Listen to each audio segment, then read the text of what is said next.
Mark Sias, Florida, tell us your story. I started with FFL in 2019. It was a response to ads in Indeed and those that they're hiring and that you can make $200,000 a year, et cetera, et cetera. When I came in to be hired, they set you up with contracts. They push Americo as their go-to, which we also know is an expensive insurance product. The pitch is buy leads through our CRM or buy them through such and such a place at a price. The price is typically $15 a head. Go work them. They tell you they're giving you all this training, but what they're really doing is giving you some scripts that are online. There was nobody shadowing. There was nobody showing you how to close a sale. It was call these people, show up at their door, and you'll make money. And I didn't. You're talking $500 a week is what they wanted you to start. That was like your entry level. Spend this much money on these leads and go work them. That didn't work. I didn't do that more than twice. I mean, I did it twice. I'm like, okay, we're $1,000 in, maybe $700 in revenue at best. Those weren't appointments that I was even able to set. There were people I basically harangued them. I basically ran them down, knocked their door, and got a policy out of them that necessarily wasn't even a good barrier. That was my initial experience. And then, of course, I was like, okay, this is just not the best way to do this. This is no good. So what I did, this is stuff pretty much every other insurance company or insurance agent does that they make no mention of, is brand yourself. Get a Google page, get business card, brand yourself. And they just are heavy on buy our leads, buy our leads, buy our leads. If you think outside of that box, you're snubbed. It's like you have the problem. So I figured out how to make Facebook ads, right? I figured out how to do lead form Facebook. I'm in control. I know where the lead's coming from. I know how it's generated. This would be what I would assumed I was buying, would be something at that price, is something of this caliber. And there was just no comparison. The lead cost is way cheaper and the effectiveness of the contact that you create is way better. Now, the other thing that they do is they are creating just the mailer alone that they have. We're talking final expense here. Their lead is telling people state regulated policy. It's like the wording in it is somewhat deceptive in itself. The end client is under the impression that they're getting some kind of benefit that they're getting, that you're offering them, which is absolutely not the case. You're there to sell life insurance. The best lead would be just to be straightforward and say, are you interested in life insurance? Somebody who sells life insurance will come sell you life insurance. And that's not the case. So that's, you are getting snubbed by the end client who feels like they were hoodwinked themselves. So both of you were hoodwinked. At one point, I figured out how these Facebook leads very well. The office that I was with, they'd communicate through WhatsApp when they would talk about their sales. And I went in and posted a screenshot of my ad form from Facebook. And if you do Facebook ads, you know how this works. It shows you what your lead cost is and how many leads you generated, and what your, like a little screen of what your ad looked like that you wrote. And I posted that in WhatsApp and was like, hey guys, I don't know why you're paying all this money for leads. This is what I just did. These were pennies on the dollar. They were workable. A couple of the guys had messaged me back and said, hey, how in the world did you do that? The guy that oversaw that particular agency, I guess we'll call it, he called me up directly. And of course, later I told you one of their big guys called me too, but that was after a Facebook post I had made. So he calls me and he's like, hey, quit messaging in WhatsApp and telling them about your face. Those leads are all garbage. That's no good. That stuff doesn't work. And I'm like, well, of course it works. Making sales with it, of course it works. At that time, just thought, wow, that's really, really bizarre that you wouldn't just automatically want the highest profit margin for your agent. So then at one point, I was going into the FFL Facebook groups and just telling people, hey, it was more or less generosity, trying to just get them to go, hey, look, you can learn to do these things and you don't have to buy all these crazy leads from these vendors that they're promoting. I got kicked out of the groups. I got kicked out of them immediately. At this point, I thought that's weird. It wasn't like I was spamming them and selling something. I was just simply trying to make a contribution. Mark, you did read the class action lawsuit against FFL that specifically talked about lead fraud. It also talked about problems moving from one IMO to another, getting the release. I saw that. In essence, anything a person or corporation tells you, which is blatantly false, can be adjudicated. You could sue them for because they're lying to you. What you're telling us right now is the Family First Life advertisements, which say over and over, it will mentor you to make $250,000 a year. We'll give you excellent training. Are you telling me, Mark, that that is complete bogus? There was no hands-on training whatsoever. The bulk of the training was spend more money on leads. If I could synopsis training, now I became a Medicare agent after I talked about I left. That was training. A week in a classroom, and that was a month with another agent in appointments learning. That's training. That worked.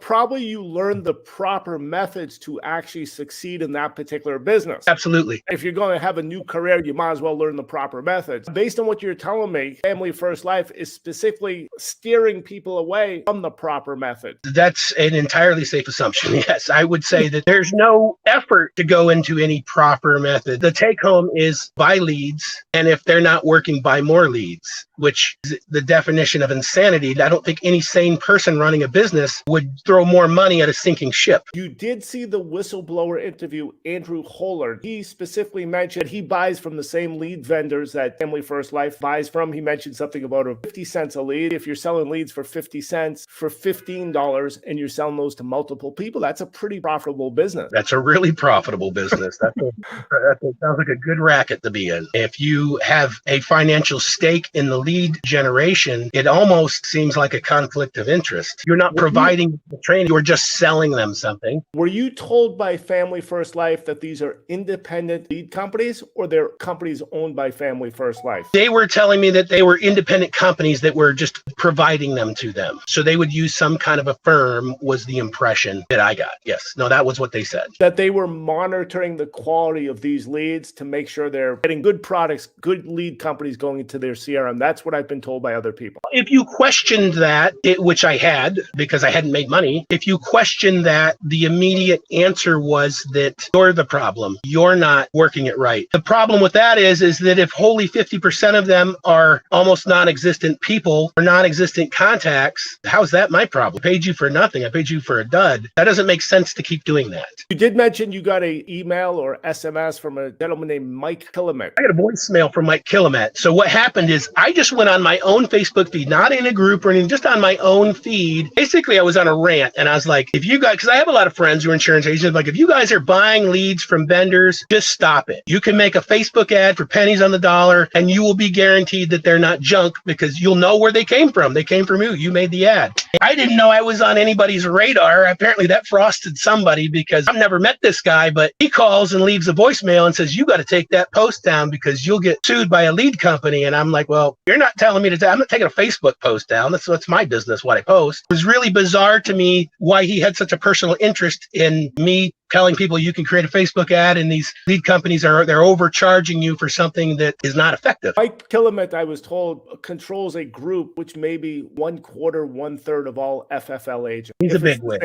If it's the same person. When he threatened you with lawsuits, what was your reaction? I basically just ignored him. I was like, okay, I'm not taking down Facebook posts. I don't care who you are. At that point, while I was still contracted with them technically, so now you're talking late summer, it was like Cecil Communications. Like nobody from there had called me at all. Nobody in my upline. There was no contact with any of them. That led me into the next conundrum, which was when I did go get actual training and realized that the best way to sell life insurance to old people is to sell them Medicare first. That's the best way to do it. Nobody there even talks about that. That's not even a conversation they have there. When I went to go to another, IMO or FMO, what we were going to call them, I had the same issues that I've heard with other people releasing contracts. I had 6 months before I could get back on board with Mutual of Omaha and with the Marico. According to the class action lawsuit, the advertisement was when you come into the Family First Life system, you would be free as a bird. You could come and go as you please. When you requested a release, what happened specifically, let's say, for Mutual of Omaha? They said that basically the contract's canceled and we won't recontract with you for 6 months. There was a 6-month timeline where I wrote none of those companies. I couldn't write any of those companies because I wasn't contracted with them. I'm pretty sure Mutual of Omaha is a major company in the state of Florida, specifically for Medicare and for life insurance for older people. Absolutely. So this affected your income during this first 6 months. Couldn't write any Mutual of Omaha.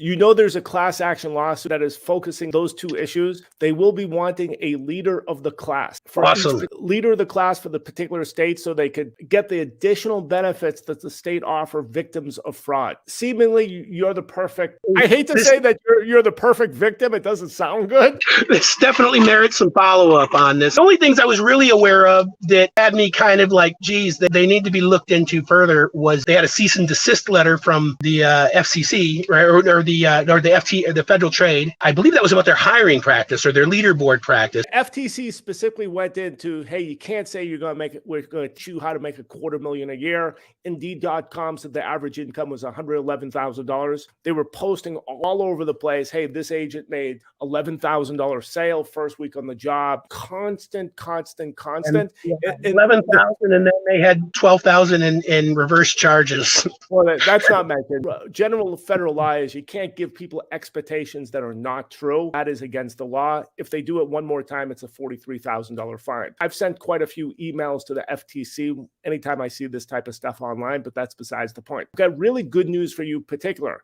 If you are the leader of the class in the state of Florida, you would be helping out a lot of other people that are not in your position of confidence, that you're not afraid of your shadow. A lot of insurance agents are unemployed people that decided to take a relatively easy test. You can read a book 2 times. They come in, they come out. Once you get in as the leader of the class, tremendously incentivizes family first life when you do fill out a personal lawsuit in the state courts. The class action lawsuit, right now it talks about who's with releasing. I did speak to the attorney. He said he'll probably drop that. It makes it too confusing. If you file a personal lawsuit, you will get reimbursed for that. You'll also get reimbursed on the most important aspect of the damages, which is time and effort. Basically spinning my wheels for 4 months, nothing. Then you've got the issue of lead costs. Since I personally am being sued by these people for defamation, I'm starting to learn the legal system. It's not hard. Florida's a pro and it's an e-file state, so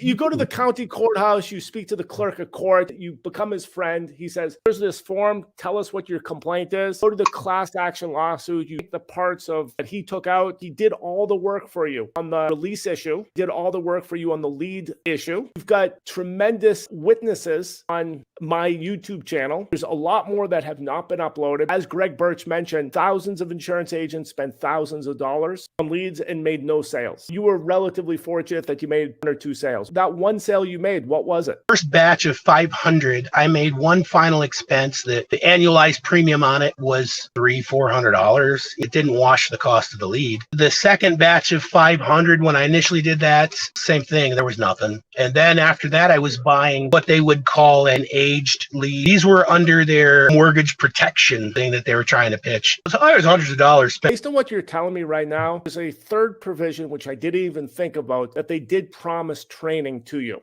Yes. You could write down and explain to the court the provision of that. Go through recruitment videos. They're saying over and over, hey, we'll give you great training. They're going to show up with attorneys that earn $1,200 an hour. If you hire an attorney yourself, which you're more than welcome to because it's a huge case, you did tell me your income before we went live, triple damages based on your salary is a tremendous amount of money. If you do hire an attorney, they're going to do the whole game of, hey, let's create a lot of legal fees on your side, which will cause your attorney or you to drop out. You could easily explain this to the court. If you explain to the judge in your own words during the court proceedings, that's your most impressive evidence because they see you're an impressive individual. Right. And that's evidence in itself. Hey, if I'm an impressive individual, I make, let's say, $250,000 a year now, and I spun my wheels for 4 months back in the day, and I could explain it well, me being able to run this court case myself is evidence itself that it wasn't my fault. There's a preponderance of evidence.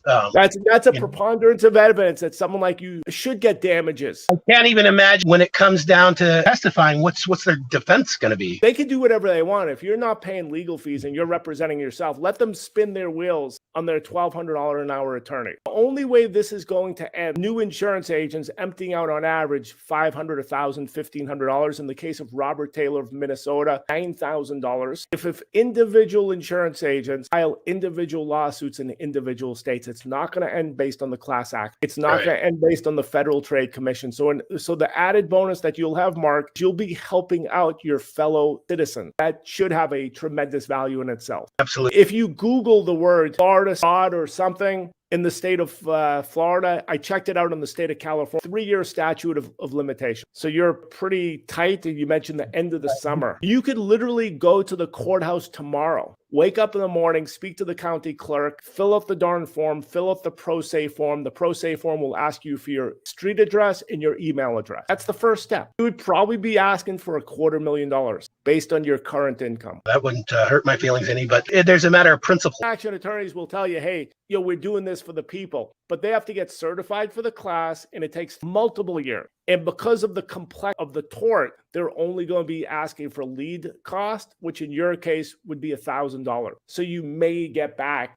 a couple $100 after the mass dispersal. Since you're admitting on this online interview that you made one sale, like they'll say, hey, there's thousands of people that didn't even make one sale. Let's give those people more. I'm in Volusia County. You can go to the FL Courts e-file. I mean, I can open a case right on my computer. You do have the county clerk of the court whose job is to explain to people what to do. They've got classes. They've got workshops helping people. I would serve the entire hierarchy. Anyone who influenced you to empty out your wallet for $1,000 4 months of your life. You told me you do have an attorney who has already created a template or a complaint. That's a complaint based on federal law. He does have a class head for the state of California, the state of Texas. He cited the laws in those two states. It's definitely in your best interest to be the head of the class because it'll encourage FFL to settle with you. They'll most likely say to you, hey, you have to remove yourself from the head of the class. You could win a lawsuit against them. Trial will probably be in 1 year. Hypothetically, you're going to have $250,000 in your pocket in 1 year. You win, you could still be the head of the class.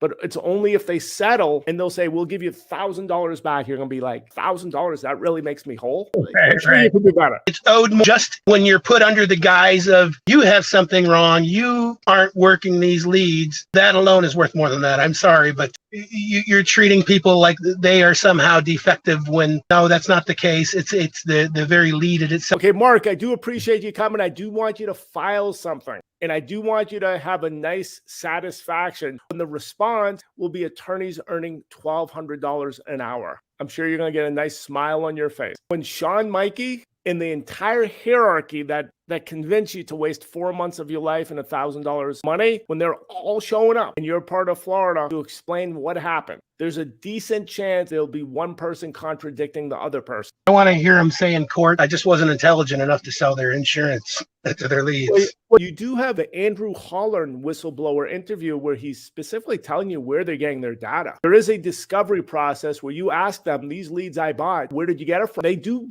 answer honestly, because then it becomes a felony where you spend multiple years in jail. Are they really independent lead companies, as we were told? I guess when someone does file, we'll consult with the attorney, consult with myself. As this process develops, hopefully there'll be multiple other people suing as well. And all these people can team up their resource, which the main resource is their brain. But we need people to file, because if no one files, this will continue. Yeah, I agree.